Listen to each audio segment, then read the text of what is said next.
Assalamualaikum warahmatullahi wabarakatuh. Apa kabar semua? Semoga selalu dalam keadaan sehat dan lindungan Allah Subhanahu wa Ta'ala. Berjumpa kembali dengan Bu Syifa. Semoga selalu tetap semangat dalam menuntut ilmu. Sebelum belajar, marilah kita mengucapkan basmalah. Bismillahirrahmanirrahim. Sudah siap? Materi hari ini mengenai budi pekerti dengan pembahasan berbagai peninggalan dan tokoh sejarah nasional. Tolong perhatikan dengan baik ya penjelasan kali ini. A. Peninggalan sejarah nasional. Indonesia adalah negara yang sangat kaya akan budaya, terbukti dengan banyaknya suku-suku bangsa yang tersebar di berbagai daerah di pulau-pulau kita.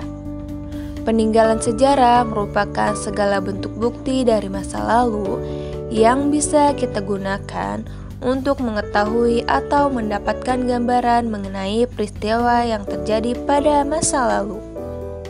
Peninggalan sejarah mempunyai nilai yang sangat tinggi dan sangat bermanfaat bagi masyarakat Indonesia. Pelestarian peninggalan sejarah adalah cara penting bagi manusia untuk menyampaikan tentang masa lalu kepada generasi mendatang. Peninggalan bersejarah diwarisi dari generasi masa lalu, dipelihara saat ini dan diteruskan untuk kepentingan generasi mendatang. Generasi penerus bangsa bertanggung jawab untuk merawat dan menjaga peninggalan bersejarah di Indonesia. Sejarah Indonesia tentunya tidak berasal dari masa sekarang saja, namun merupakan warisan dari para pejuang yang telah berjuang demi kemerdekaan dan kesejahteraan rakyat Indonesia. Beberapa bukti peninggalan sejarah masih dapat ditemukan melalui keberadaan museum-museum yang menyimpan berbagai koleksi peninggalan bersejarah di Indonesia. Bentuk-bentuk peninggalan sejarah di Indonesia. Pertama, Prasasti Ciarunteun. Prasasti ini ditemukan di tepi sungai Ciarunteun menggunakan huruf Pallawa dan bahasa Sanskerta. Terdapat lukisan semacam laba-laba serta sepasang telapak kaki Raja Purnawarman. Gambar telapak kaki memiliki dua arti, yaitu pertama, melambangkan kekuasaan, kedua, melambangkan eksistensi seseorang, biasanya raja atau penguasa, sekaligus penghormatan sebagai dewa. 2. Naskah kuno. Naskah kuno ini sudah ada sejak tahun 1912 pada zaman Kerajaan Singosari. Naskah kuno merupakan dokumen-dokumen penting yang berisi informasi zaman dahulu. Naskah kuno juga dapat berupa karya sastra seperti syair, hikayat, legenda, dan kitab-kitab. Contoh lain naskah kuno adalah Kitab Sutasoma dan Negara Kartagama dari Kerajaan Majapahit, dan Kitab Tajus Salatina dari Kerajaan Melayu. 3. Benteng Vastenburg. Benteng ini terletak di pusat Surakarta atau Solo. Benteng ini dibangun pada tahun 1745 atas perintah Gubernur Jenderal Baron van Inhofe. Merupakan benteng peninggalan Belanda.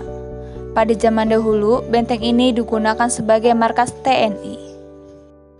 4. Bangunan Candi Borobudur.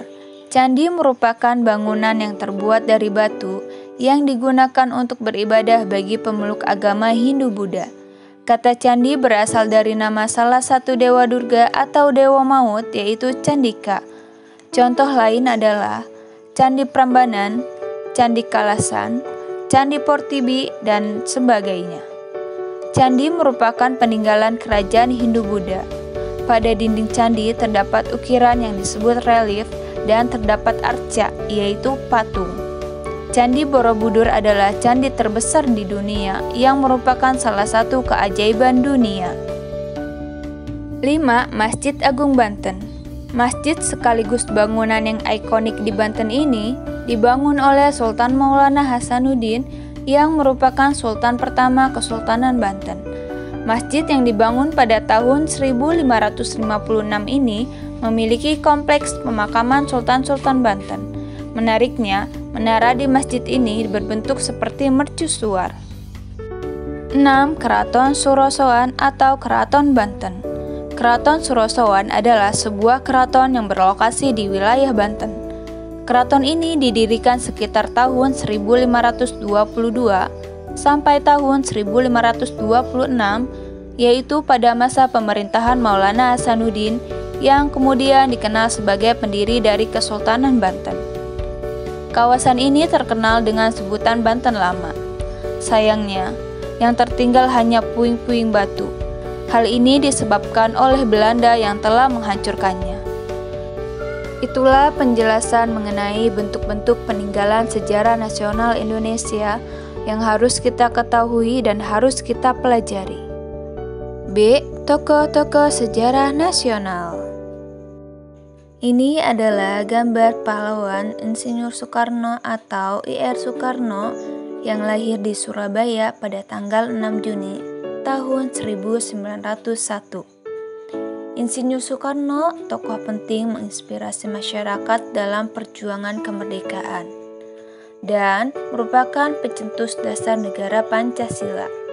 Selain itu, Insinyur Soekarno merupakan sang proklamator kemerdekaan Indonesia yang menjadi presiden pertama Indonesia. Selanjutnya, ada gambar pahlawan Muhammad Hatta yang dikenal dengan Bung Hatta. Lahir di Bukit Tinggi, Sumatera Barat pada tanggal 12 Agustus tahun 1902. Hatta dikenal sebagai Bapak Koperasi Indonesia. Bung Hatta adalah pejuang, negarawan, dan wakil presiden Indonesia pertama. Selain itu, Bung Hatta adalah sang proklamator kemerdekaan Indonesia yang turut mendampingi Insinyur Soekarno dalam mencapai kemerdekaan Indonesia dan merupakan aktivis pergerakan nasional. Selanjutnya yaitu Ki Hajar Dewantara. Beliau lahir di Yogyakarta pada tanggal 2 Mei tahun 1889. Beliau terlahir dengan nama Raden Mas Surwadi Suryaningrat yang berperan besar dalam pendidikan Indonesia, merupakan aktivis pergerakan kemerdekaan Indonesia, dan perguruan taman siswa adalah salah satu jeripayahnya dalam memberikan pendidikan untuk kaum pribumi. Berikutnya yaitu Sultan Syahrir. Lahir di Padang Panjang, Sumatera Barat pada tanggal 5 Maret tahun 1909. Beliau merupakan politikus dan Perdana Menteri pertama Indonesia. Sultan Syahrir bersama Bung Karno dan Bung Hatta, ketiganya disebut triumvirat atau tiga laki-laki kemerdekaan Republik. Pada awal berdirinya Republik, Syahrir mendirikan Partai Sosialis Indonesia pada tahun 1948 dan merupakan orang yang mengorganisasi kemerdekaan Indonesia. Kemudian, Agus Salim.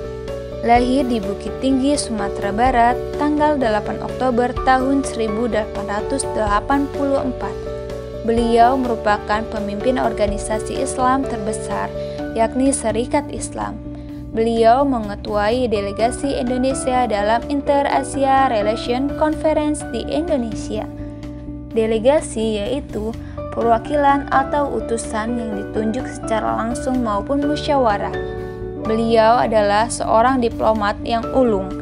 Diplomat yaitu orang yang ditunjuk untuk keluar negeri untuk kepentingan bangsa dan negara.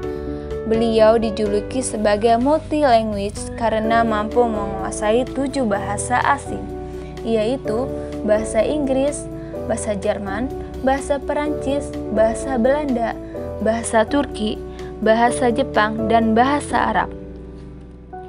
Pengakuan negara-negara Arab atas kemerdekaan Indonesia tahun 1947 dapat dianggap sebagai jasa Agus Salim. Setelah sebelumnya sempat 3 bulan Agus Salim mengembara di Timur Tengah dengan kondisi keuangan yang terbatas sebagai utusan negara yang baru merdeka. 4. Serangkai pendiri Pusat Tenaga Rakyat atau PUTRA. Pada gambar ini menunjukkan bahwa mereka sedang menunggu kedatangan Perdana Menteri Jepang, yaitu Tojo pada tahun 1943. Pada gambar kiri bagian atas, ada Insinyur Soekarno. Kanan bagian atas, Ki Hajar Dewantara. Gambar kanan bawah, Ki Haji Mas Mansur. Dan gambar kiri bawah, Muhammad Hatta. Itulah tokoh sejarah nasional Indonesia. Sekian pembahasan materi hari ini. Semoga dapat menambah ilmu pengetahuan kita dan dapat bermanfaat bagi kita. Mari kita ucapkan hamdalah. Alhamdulillah. Wassalamualaikum warahmatullahi wabarakatuh.